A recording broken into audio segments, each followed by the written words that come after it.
In 2002, the military government of Myanmar secretly started the construction of a new city in the heart of the country. In 2005, 7 years before it was even ready to be inhabited, they officially changed the capital from the biggest city of Yangon to this new place, before its name was even decided. Welcome to Naypyidaw. Before I tell you a bit more about the road I'm currently walking on, let's go back one day into the past. Good evening and welcome to Naypyidaw, the very unexpected capital of the country of Myanmar. I'm currently in a tuk-tuk going to my hotel. My bus just arrived around 8 p.m. I don't think there's gonna be much to do in the evening in this city, so I'm just gonna check in for now and see how my hotel is like. Because, well, turns out in Naypyidaw you basically only have luxury hotels. At least if you use like the usual apps for travelers like Pagoda, hotels.com, etc. You will only see hotels that are like at least 3 stars or 4 stars. I booked a night in the cheapest one, which is around 25 USD. It's a bit expensive for Southeast Asia, so we'll see if the service is worth it.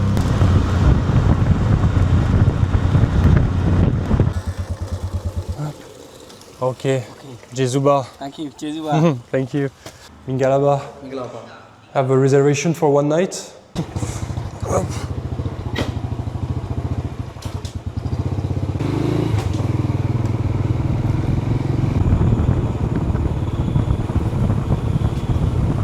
Well, that's a first. I've never taken a motorbike to go from the reception to the hotel room. But here's what it looks like. I mean, that's a pretty basic hotel room, to be fair. Like, I was expecting some luxury hotel or something. Well, not much. It's just a regular hotel room. Do we have a view? Well, maybe we do, but it's nighttime, so no idea. This hotel is called Golden Lake Hotel, so I'm expecting some kind of view of a lake, but we'll see that tomorrow. For now, I'm just gonna go eat something.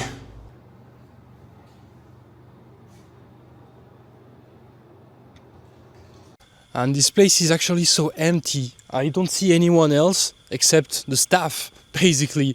I was at the restaurant, there were like 4 or 5 people working there.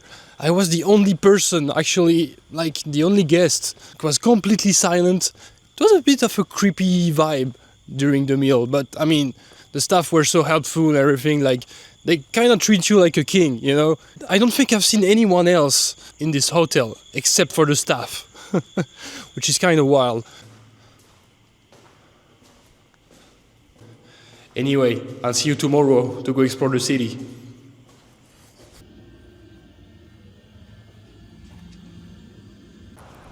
Alright, we are now in the morning and it's more than time to go explore that city. This is a city with around 900,000 people, which is 3 times more than the figure from 2014 of 300,000. So this city's population is actually increasing exponentially. It used to be known as a ghost town. You could see like some old videos of completely empty highways and basically an empty city. But now, in 2025, we'll have to see if this still holds true, now that the population has actually increased.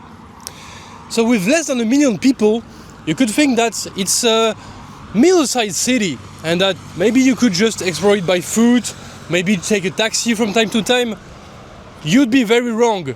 This city actually has a population density of 130 people per square kilometer, which is about the same population density as the country of France. So to explore this absolutely gigantic city, we're gonna need something else. Which is why I got this. I don't know how that transition is gonna look. I'm not gonna lie, this is probably the shittiest bike I've ever ridden. The speedometer doesn't work, the fuel meter doesn't work, so I kinda have to guess like how many fuel I have left. So hopefully I just don't get stranded, because I also need to use the kicker to start the bike. And well, changing gears is kind of a pain in the ass with this bike. So we'll try our best because there's no other option. You don't really find bike rentals or anything here. So I pretty much just rented the personal bike of the hotel. But anyway, let's go and visit the city. So I'm already a little bit surprised because I just entered what's supposed to be the industrial area of Naypyidaw. However, everything I see is, well, trash on the floor. I was expecting to see some big factories, like people working there, something going on, right? And there's nothing. There's nothing. There's just very poorly maintained roads. Why did you build all those roads for nothing? You know, you're supposed to put some factories there. I'm not gonna stick out here for too long because, well, there's not much to do, so let's see something else. I was expecting to have some, at least somewhat decent roads in this city. So what is this? Admittedly, this is not the main road, but when you look at Google Maps, it seems like a legit road, you know, not just a dirt path. Look at that! And look at this Buddha statue right here. It's pretty far from here, but I can see that it's freaking immense. I could go closer, but there's like a military checkpoint to enter this place. And honestly, I'm kind of scared of the military in this country, so if I can avoid going anywhere near them, I will do exactly that. Remember, 20 years ago, this place had exactly 0 people living in it.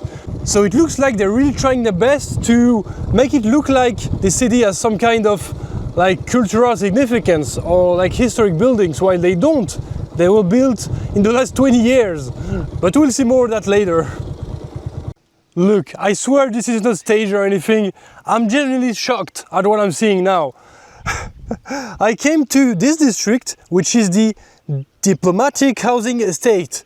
So I guess that's where they meant to like host all of the people coming from diplomatic purposes from all around the world probably, or just the country, who knows.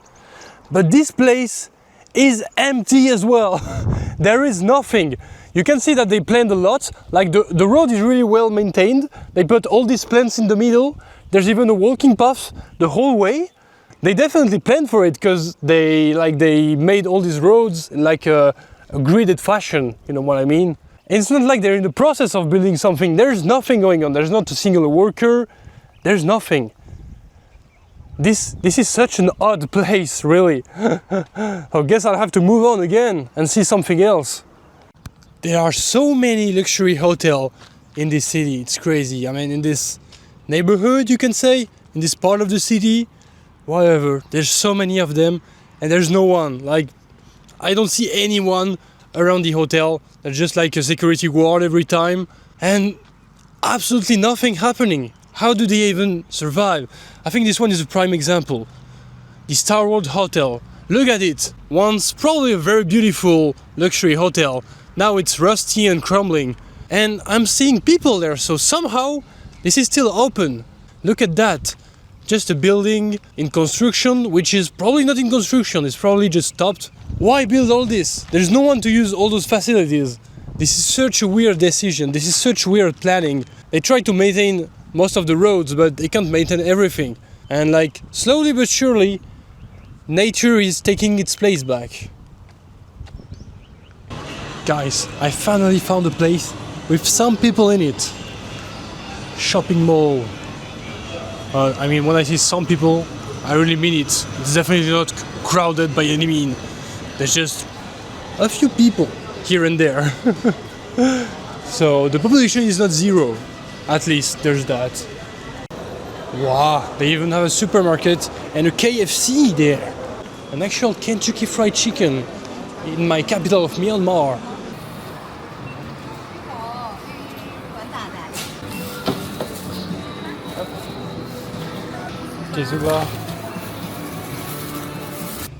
You really can see the effort they've put like in maintaining just a regular roundabout.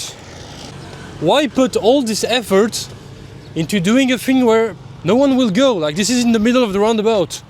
You know, no one comes to walk here. There's no reason to.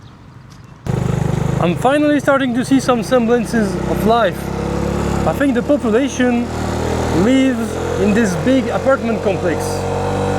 That's a first.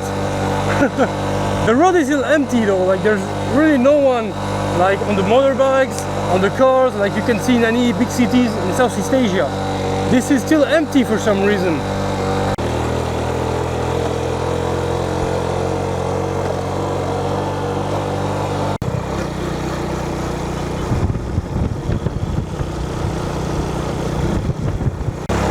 So there's some actual construction work going on here. So they're actually building more buildings, which is interesting. When you create a whole new capital from nothing, I guess you also have to include some sports. So they built in Naypyidaw in the last 20 years a whole entire sports complex with obviously a football stadium and pretty much every sport you can think of. They even have the Olympic symbol, as you can see. I don't know if they're preparing to host the Olympics or something, which is never gonna happen, let's be honest. However, they did host the Southeast Asian Games in 2013. And to think that they built this whole sports infrastructure from nothing, when they probably have everything they need in Yangon, it kinda pains me. Like, what is the point?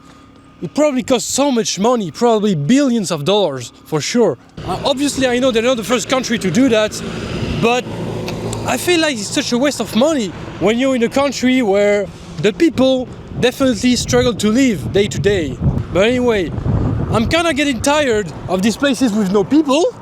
I mean, look at that. There's just, barely a few cars there. So now I'm gonna actually try to find a place where people live. The thing with Naypyidaw, instead of just centering everything like around the historical center, like most cities do, they just build random neighborhoods separated by like kilometers of roads. And obviously it's extremely car-centric city.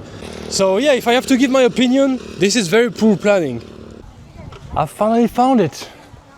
People. There's actually some life going on here. There's a market, there's some shops all around. It is good to see a little bit of life. Like, this city was starting to feel a bit creepy to me.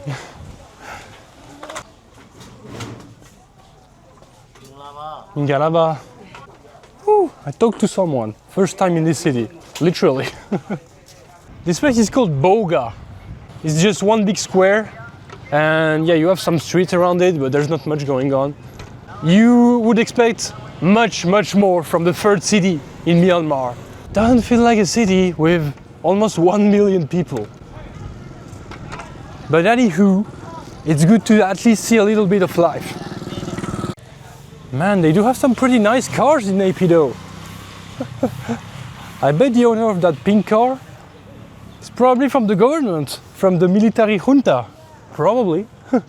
Not sure what brand it is. But the people are staring at me weirdly, so I'm not gonna approach too much. I'm never gonna get used to that. Like, everywhere I go, people stare at me, but they're really nice. Sometimes they just talk to me, they just say hello, they want pictures, just for being a white guy. But it doesn't happen much in this city, because, well, there is no people. You kinda need people to have that. Okay, to be totally fair, I would guess the lack of people can probably be at least partially explained by the fact that it's literally 40 degrees now. And I'm probably gonna pass out in the next 5 minutes if I keep walking like that. So I'm gonna go back to my motorbike and move on to the next place. But still, it doesn't explain everything. Don't get me wrong.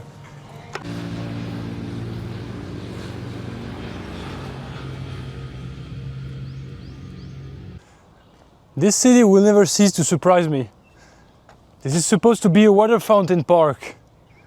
None of the water fountains are working. None of them. The parking lot was empty, and there's no way you can get to this park without your own car or your own bike, because obviously it would be too easy if you could just walk to the city park from the city center, right?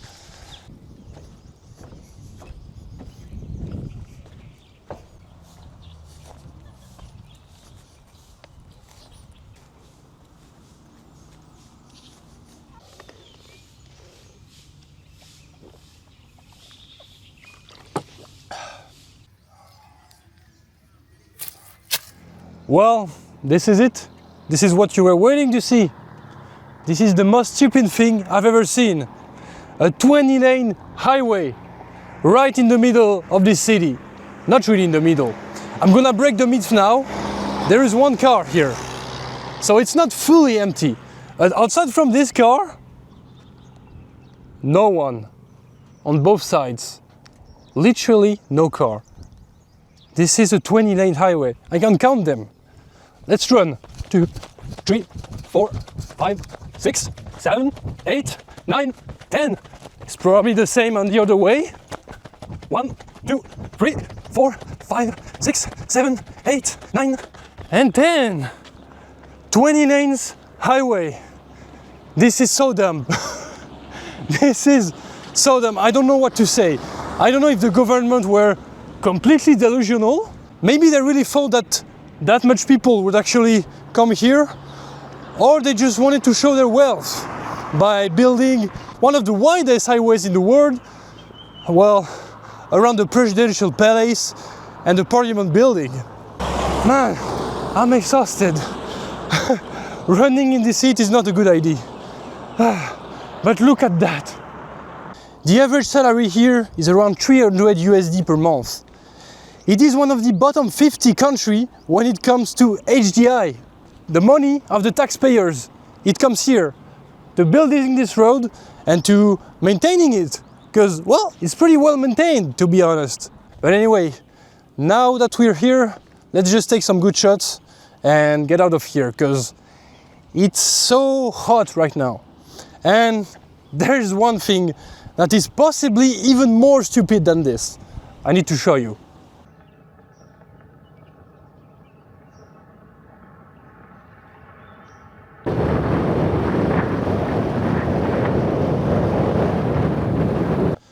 So at this point you may ask, why does Naypyidaw even exist? And why is it where it is? Well, there's no official answer to that. It is pretty much located between the cities of Yangon and Mandalay, which are by far the two biggest cities in the country. So it could be seen as the way to centralize the power. It could also easily be seen as a way for the military government to assert their power by locating the capital in a city they've literally created by themselves. So you're free to believe in what you want.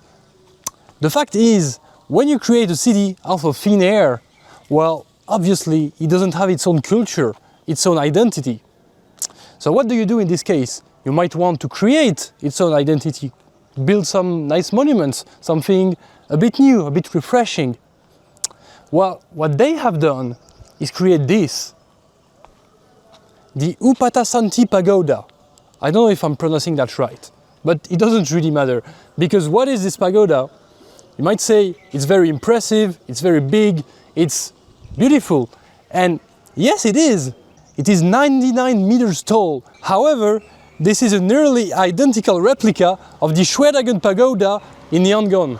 It is actually a very old monument. It was built in the 14th century, and it is most definitely the most important building in all of Yangon and in all of Myanmar, to be fair. This one was literally built in 2009, 15 years ago. Where's the identity in that? Let's take my country as an example. Imagine that tomorrow they decide to just create a new capital, change it from Paris to a random city they just built in the middle of the country. And in this city, they decide to build an identical replica of the Eiffel Tower. I feel like every single French people, me included, would be very pissed. This is the identity of Naypyidaw, which is to say, no identity, no culture. This is how they spend their money. Millions, hundreds of millions, I don't know exactly. This is such an insane building. This city is really a sad sight to behold.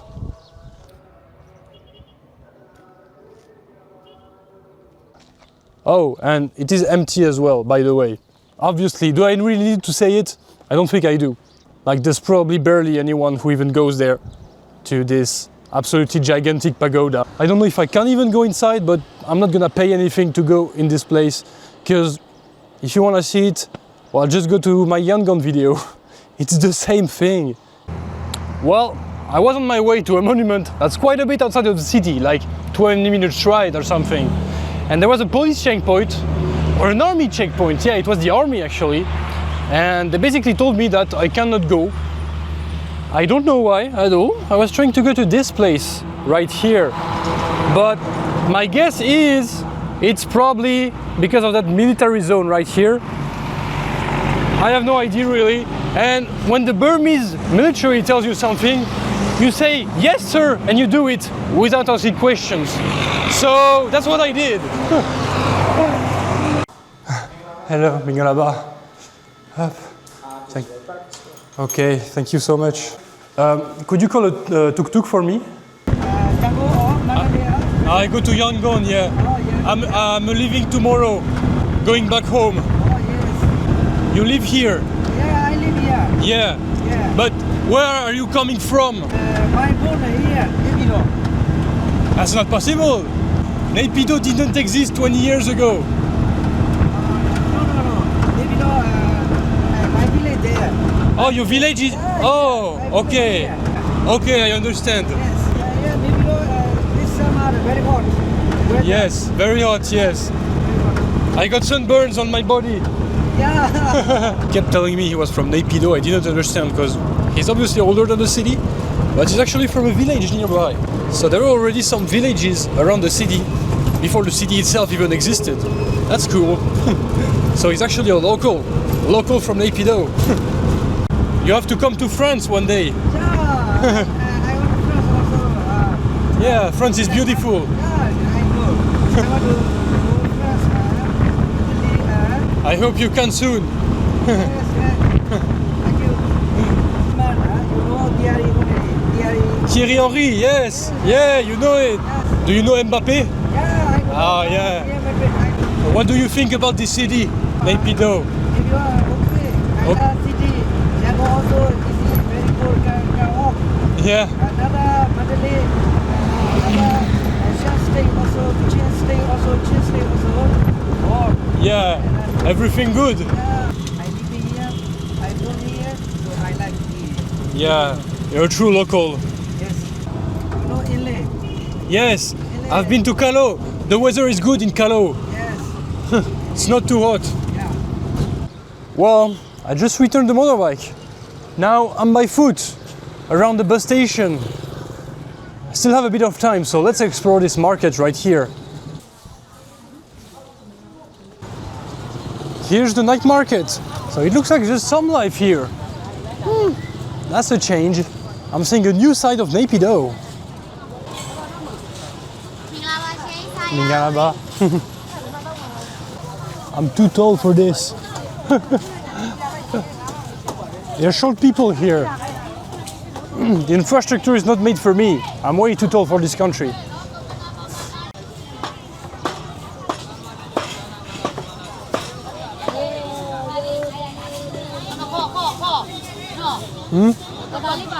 Ah, no, thank you. Thank you. I don't want to get food poisoning. I'm not touching this meat. No way.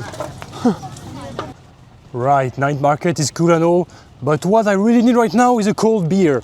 So we're going to a craft beer tap room. Apparently there's one. So let's try some local beer.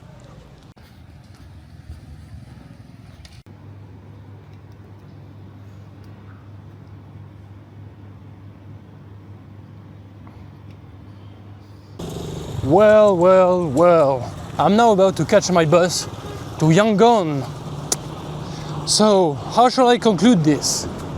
Well, 24 hours was more than enough for this city. I'm kind of sad it had to be the last city on my trip because it's by far the worst one. This is not a good place. I don't recommend. For all the people I talked to during my trip in Myanmar, and I can say there was quite a lot of them, they all had the same reaction when I told them I was going to Naypyidaw. Laugh. I'm good, thank you. This city just doesn't matter for them. It's just a waste. I'm good, thank you. Can I do my outro, guys? Most of the locals in the country don't really want to go anywhere near the city. They don't really care about it. Yangon is still by far the economical center of the country. Creating a city from nothing and just making it the capital instantly, I don't think it can work for the most part. I mean, maybe it has worked for some countries, but not for Myanmar. I'm okay. Let me finish my outro, for God's sake. Oh, there's a bus coming. It's not mine though. Anyway, I'll see you later. Well, what better place to end this adventure than where it all started? The Yangon International Airport. I've talked a lot of crap about Naypyidaw, but I still wanted to end this video on a positive note because it's the last one of this journey. Myanmar is a country that is absolutely incredible. The food is incredible. The people are so nice. So the conclusion would be, come and visit Myanmar. Most of the country is completely safe. You don't need to go where the civil war happens, obviously. You shouldn't. This country is absolutely beautiful and they deserve more tourism because, well, they're struggling. They're not having a good life. Sadly, since the military coup d'etat in 2021, the people are not so happy here. Most of the people I've met actually are actively looking for an escape plan to another country. They start to look abroad for a better life, and I wish a bright future for them. I hope one day they can get a government that actually reflects the people. But for now, it was an absolute pleasure to visit this country and an absolute privilege. Who knows, I might come again one day. But for now, that's about it. Subscribe to the channel if you want to see more adventures like this one. And until then, I'll catch you later.